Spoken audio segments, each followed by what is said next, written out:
Olá, tudo bem? O Revista desta semana está no ar. E hoje começamos falando sobre educação.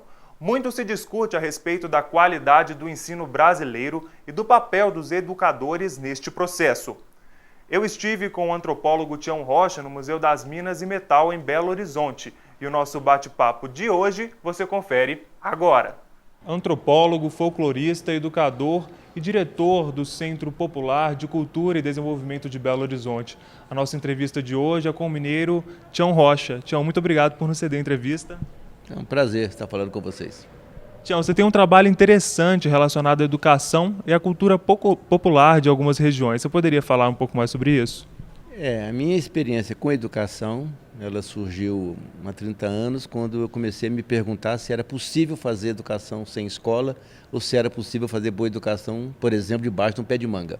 Aí eu aprendi fazendo, né, que é possível sim. É possível você fazer boa educação em qualquer lugar, mas é impossível fazer boa educação sem bons educadores. Né? Aí eu aprendi duas coisas diferentes, né? Que educação e escolarização são coisas diferentes. Assim como professor e educador são coisas diferentes. Né? O professor é aquele que ensina e o educador é aquele que aprende. Né? E o educador é aquele que é um aprendiz, né? E para ele aprender, ele aprende o outro. Aprender o outro é aprender o que o outro faz, sabe e quer. Quer dizer, se ele não puder fazer uma leitura densa, crítica, né, e mais profunda e mais significativa do outro, né, uma relação plural, ele não consegue aprender o outro, ele tem que aprender a cultura do outro. Então, o desafio é que a cultura das pessoas, ela é pública, ela é notória, ela é palpável, mas ela é microscópica, ela surge em pequenos nadas. Então essa relação, né, é uma relação muito tênue, né, de perceber. Eu falo, um bom educador é aquele que no seu trabalho consegue diferenciar piscadela de piscadela, pequenos sinais, né, na interação com o outro, seu aluno, né, que é um diferente, mas é uma relação de equilíbrio, de aprendizagem coletiva, né, plural. Você propõe algum tipo de formação para esse educador, para ele estar relacionando mais a cultura local, né, ao desenvolvimento ali dentro da escola com os alunos? O que nós fizemos quando nós aprendemos que é possível sim fazer boa educação debaixo de um pé de manga ou em qualquer lugar, mas aprendemos que é impossível fazer boa educação sem bons educadores. A outra pergunta é quase que imediata, quer dizer, aonde estão os bons educadores? E eu percebi que eles não estão sendo formados nem na quantidade, nem na qualidade necessárias para a quantidade de necessidades que o país precisa. Como que o senhor vê a atual situação da educação no Brasil? Eu acho que nós temos um grande desafio, porque a gente fala em educação e pensa em escolarização. E esse é um equívoco, porque a escola é um meio que está a serviço de um fim. A educação é um fim, né? A educação é a vida inteira em mais 15 dias. Né? Você aprende o tempo todo, é um exercício permanente. E a escola, ela está em função dessa aprendizagem. Se ela não funcionar bem, tem que mudar de ramo. Ela existe para cumprir bem essa função. Então, quando você pensa em educação, fim, mas executa o meio, você está perdendo o sentido. Né? Aí você vai investir em estrutura, em prédio, em recursos, em materiais, quando na realidade, né, a educação ela não demanda isso. Ela demanda as pessoas trocarem. O senhor defende, então, uma reforma de escolarização no Brasil, assim? Não, eu defendo que tem que ser educação o tempo todo, em todos os níveis. Não é? E que as escolas têm que estar prontas a cumprir as suas funções. O primeiro grande desafio que eu acho é o seguinte: nenhuma escola, né, poderia perder aluno algum. Essa é uma questão de honra. Quer dizer, todas as crianças podem aprender tudo que precisam aprender no seu tempo, no seu ritmo. Então, quando uma escola perde um aluno, não é a culpa do aluno, né? É aquele sistema, aquele modelo que não se adaptou, não se adequou àquele menino. Então ela começa a fazer um processo seletivo. E uma escola que seleciona não educa, ela instrui. Né? E uma escola que faz classificação também não educa, ela discrimina. Então não é educação, aí é um processo seletivo, né, de formação de grupos. Então romper com essa lógica seria um primeiro passo. As escolas têm que se comprometer a garantir para todos os meninos, no seu tempo, no seu ritmo. A outra pergunta e outra questão que nós aprendemos, nós fizemos há muitos anos, nos perguntamos se as crianças podem aprender tudo que precisam aprender no seu tempo, na sua idade, no seu ritmo, brincando de forma alegre e prazerosa, ou a escola tem que ser o serviço militar obrigatório aos 7 anos. Né? Quer dizer, ela tem que ser uma ordem unida, agora passou por 6, né? Quer dizer, como é que a gente pode pensar que a educação, a escola, tinha que parecer muito mais como um parque de diversões do que um quartel, uma cadeia, uma fábrica ou um hospício? Né? Hoje ela se parece com essas coisas. Na realidade, ela seria o grande espaço da construção da aprendizagem de todos. Né? Então, eu acho que essa mudança é uma mudança de rompimento de paradigmas. Entendeu? Se nós queremos um mundo melhor para todos. Né? Essa que é a questão. É o papel do lúdico, então, na educação, né? Muito bacana. Ô Sebastião, e novamente uma pergunta relacionada à cultura. Você acha que a cultura hoje está defasada dentro da sala de aula? Nós entendemos. A palavra cultura é muito complicada, né? Porque ela é um termo tão genérico que ele pode significar muita coisa e não significar quase nada.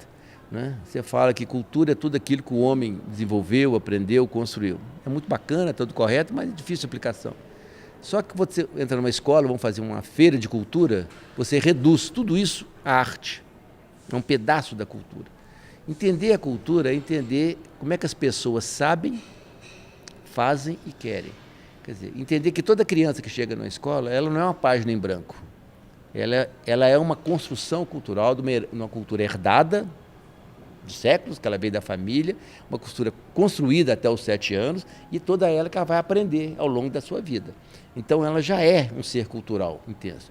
Mas essa cultura é a sua sabedoria, mas são as suas respostas, as suas demandas, mas também são seus desejos. Tião, para finalizar, qual que é a importância da literatura, né, e dessa cultura local, popular, para o aprendizado do aluno dentro da sala de aula? Eu acho que a literatura é fundamental, né? O Guimarães Rosa dizia 2 coisas geniais. Uma, ele dizia o seguinte: eu quero beber de todas as águas de todos os rios. Isso é genial, né? Aprender, experimentar de todas. E ele dizia uma outra coisa também que eu acho genial. Ele dizia assim: uma religião para mim só é pouco. Eu quero rezar em todas, né? Porque se todos garantem o reino do céu, isso é de uma velhacaria, né? De uma esperteza. Mas tem uma lógica seguinte: quanto mais você pode acessar, né, a produção literária, né, clássica e tudo que foi feito, né, mas só que isso tem que ser feito de uma forma de geração de prazer. O grande equívoco é que quando a escola transforma a leitura numa obrigação, né, quando vira obrigação, ela mata a relação de aprendizado, o devaneio, o sonho, a viagem. Né? Então aí cria um problema. Quer dizer, os meninos e as crianças adoram aprender. Eles não gostam de estudar, porque estudar ficou chato. Mas não é porque eles ficaram chatos, porque a escola fez do ensino e da aprendizagem uma chatice. Então, e aí vem outros equívocos. Né? Tem muita gente que fala assim que as crianças precisam desenvolver o hábito da leitura. Não, você tem que ter hábito de escovar os dentes, lavar a mão, tomar banho, bicho. Isso que é hábito. Na leitura você tem que ter prazer. Né? Você tem que sentir prazer de entrar e viajar e conhecer o outro e conviver com o outro. Então, criar as oportunidades, as possibilidades para que as crianças possam beber de todas as fontes, né? Viajar, mas viajar mesmo. Mas não pode ser aquela lógica, né, que aconteceu comigo. Né? Por exemplo, eu nunca li Machado de Assis e detesto.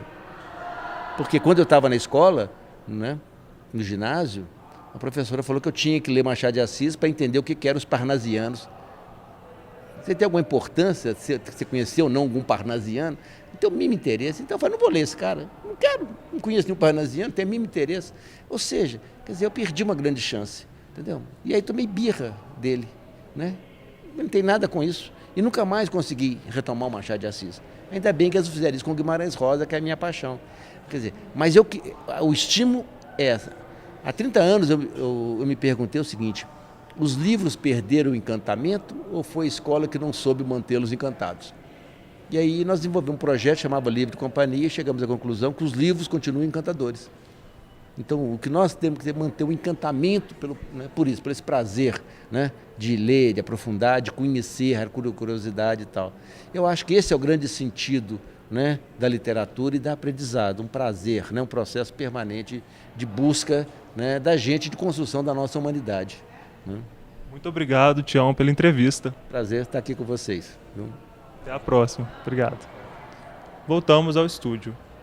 8 de dezembro é dia de Nossa Senhora Imaculada Conceição. Para comemorar a data, a Arquidiocese de Belo Horizonte programou celebrações especiais nas paróquias da capital e região metropolitana.